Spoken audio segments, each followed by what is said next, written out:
It feels like we were just together. It's just been 1 week since our mission story. I hope it's been a good one for you. I'm excited because since I saw you last, my daughter is home from college, so it feels like the whole family is back together again. Which brings me to why we're here tonight. I hope that you already know that Sunday is Mother's Day. I am excited for this Mother's Day because my mom's coming to town. She's coming this weekend. We're going to get to have Sunday dinner together and just spend some time enjoying each other's company. I thought it was important for us to get together and just look at what the Bible says about mothers and how we should treat them. Now, I am a mother, but I have a wonderful mother who I truly love and am very thankful that she raised me exactly how she raised me. And now I am the mother of 4 who I love, and I'm able to teach them some of the things that my mom taught me. And hopefully someday they might be mothers or fathers and be able to teach their children as well. But what does the Bible say about mothers specifically? There are lots of mothers in the Bible. I started to make a list. We have Eve at the beginning, and of course we have Mary, the mother of Jesus, and we have Samuel's mother Hannah, and so many great Bible stories about moms. So moms must be important. So important, in fact, when I started thinking about moms, I realized moms wear a lot of different hats. Your mom doesn't wear a hat? I bet she does. In fact, I started thinking, what are some of the hats that moms wear? And I made a pretty long list. 1, they wear a chef's hat. How many meals in 1 week do you think your mom cooks for you? What about a maid's hat or a housekeeper? I don't know about your mom, but this housekeeper feels like that's her full-time job. A taxi driver, taking you back and forth to all the places you need to go. The hat of a friend, when you just need someone to talk to or hang with, watch a movie with. What about a referee? Do you ever argue with anyone and your mom has to get in the middle and break you apart? Because that happens at my house quite a bit. A coach, whether it's coaching you in a new sport, coaching you in a project for school, or just giving you advice, she's also a counselor. That's another hat that moms might wear. They might wear the hat of, a teacher lately. School's been out now for almost 8 weeks, and your mom is probably thinking that she should be paid to be a teacher because she's helping you with so much work. The list goes on and on. Moms, grandmas, aunts, stepmoms, anyone who fills that role, they wear a lot of hats, a lot of responsibility. And why do they do it? Why do they spend so much time taking care of you in all those different ways? Because they love you. And to them, they're not jobs. They're opportunities to show their love to you. So how do we respond to that? Well, you know, the Bible, 2 specific verses that I can think of, tells us exactly what God expects of us as children. Probably the most common verse is Ephesians 6:1, which says, "Children, obey your parents." That's pretty clear. There's no mistaking exactly what God wants you to do. He wants you to obey. Even when it's something like cleaning your room that you don't want to do. God says we're to obey our parents. Now, that might be a grandparent, a step-parent, an aunt, an uncle, anyone who's in that position over you. We're called to obey them.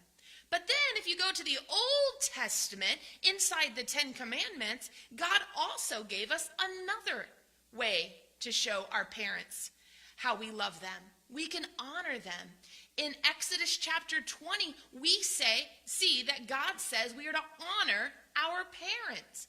Well, how do we honor them? Well, one way to honor them is to obey them, to listen to them, to be respectful to them in the way that we speak, to do what they want us to do even when we don't really want to do it. God tells us that we are to obey and to honor. And our honor can also be in the way we show we love them. Sometimes we take things for granted. I don't know about you, but I look back and I think, man, I took my parents for granted. They worked hard for me. They provided for me. They loved me. And sometimes my parents gave up things they wanted so that I could have something that I wanted because they loved me. Well, the way that I can honor them is to let them know that I realize that and that I appreciate them. Something else that I think is important to remember is our parents love us enough to bring us to church, to teach us about Jesus, to pray for us, to guide us in the way that God would want them to guide us. Which kind of brings me to one of my favorite Bible stories. If you've been in class with me on Wednesday night, then you know that one of my favorite Bible stories is Ruth. I'll be honest and tell you, I like all the Bible stories that have female warriors in them. I love that she has her own book of the Bible named after her. But in the story of Ruth, Ruth is married. She has a mother-in-law. But unfortunately, her husband dies. And Ruth is left a widow at a young age.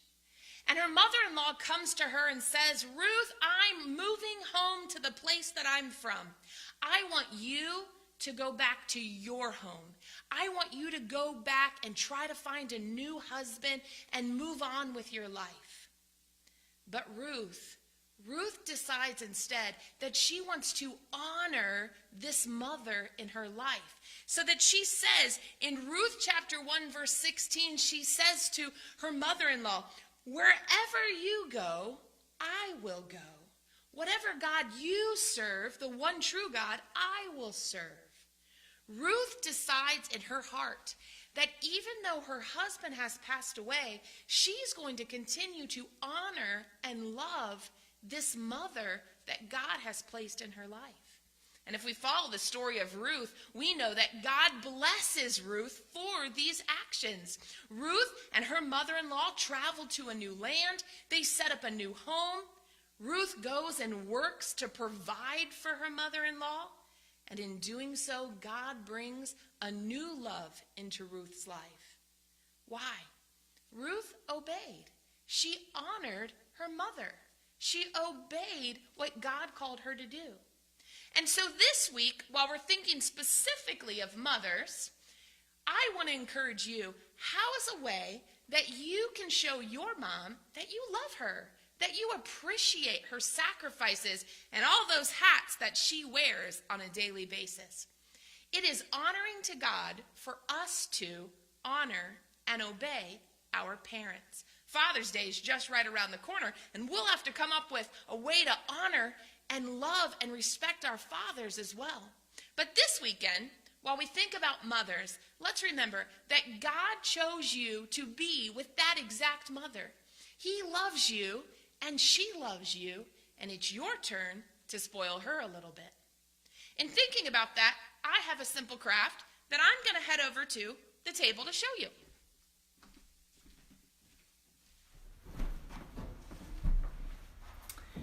So I thought, we're kind of all in quarantine, we can't go shopping, maybe money's tight, or, to be honest, my favorite presents, if you were to come to my house, are the ones that my children have made me. Whether it's a beaded bracelet that says, I love mom, or a painted rock that's on the bookcase, maybe it's a picture one of my kids has drawn hanging on the refrigerator, or even a portrait in a frame on the wall. I love when my kids spoil me with homemade presents. So I found one that you might already have the supplies for at home. Something easy that you can make and surprise your mom with. It's these flowers, and they're made out of coffee filters.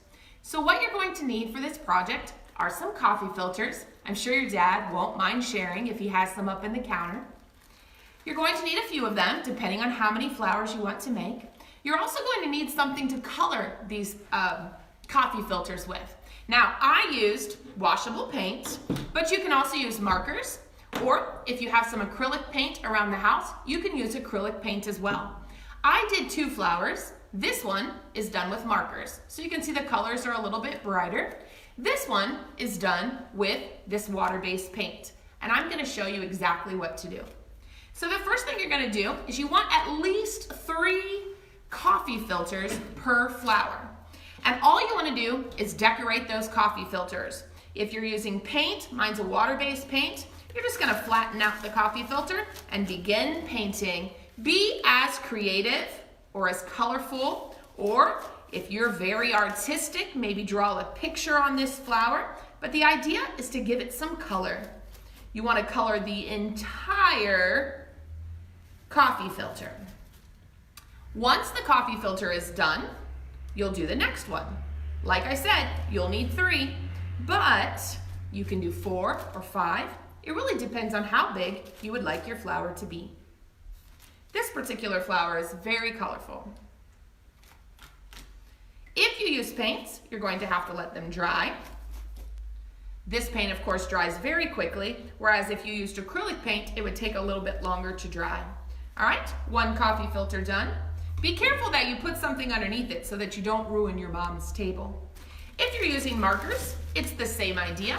Pick whatever colors you would like and color the coffee filter. I like to go around the edges in one color and then color the middle a completely different color.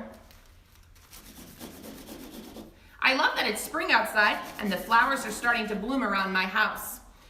I am looking forward to planting a few more here soon, but I heard it's a possibility we might get some frost this weekend, so I think I will wait. There you go. If you're using markers, it's as simple as that. Once again, you will need 3 coffee filters. So take your time, make them pretty, enjoy painting them. Maybe your mom has a favorite color, maybe you have a favorite color. If I were you, I would make 2 or 3 flowers so that you can fill a vase or a cup or something so that they could sit for your mom to see them. Once you've done all 3 of your coffee filters, you're going to layer them on top of each other. Now, if you choose to color 3, 4, 5, or 6, just keep stacking them. And then you're gonna pinch them together at the bottom, just like this. My flower's starting to take shape. A tiny little pinch. That's all it takes to hold it together. You will need a pipe cleaner. If you don't have a pipe cleaner, you could also use a shish kebab stick. You could maybe go outside and find a stick in the yard from a tree, anything really, but you'll have to find a way to attach it to the flower. For the pipe cleaner, you can simply just twist the pipe cleaner around the stem that you've created and it will stay on, just like this. So just twist. That's the great thing about pipe cleaners. You can make your flower as tight or as loose as you would like. I like to take the pipe cleaner and twist it again at the top to make a little hoop at the bottom. This, I know, just makes it stay a little bit better.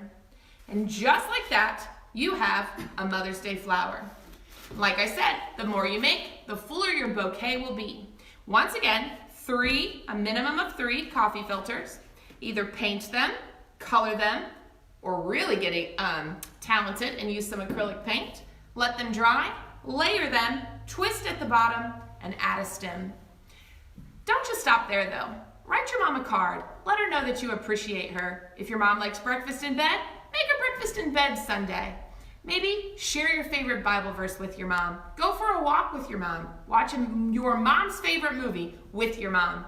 Do something this weekend to honor your mom. But remember, every day we are called to obey our parents. That's your challenge for this week. It was great spending time with you. Can't wait to see you at church in the upcoming weeks. I miss you. Have a great night.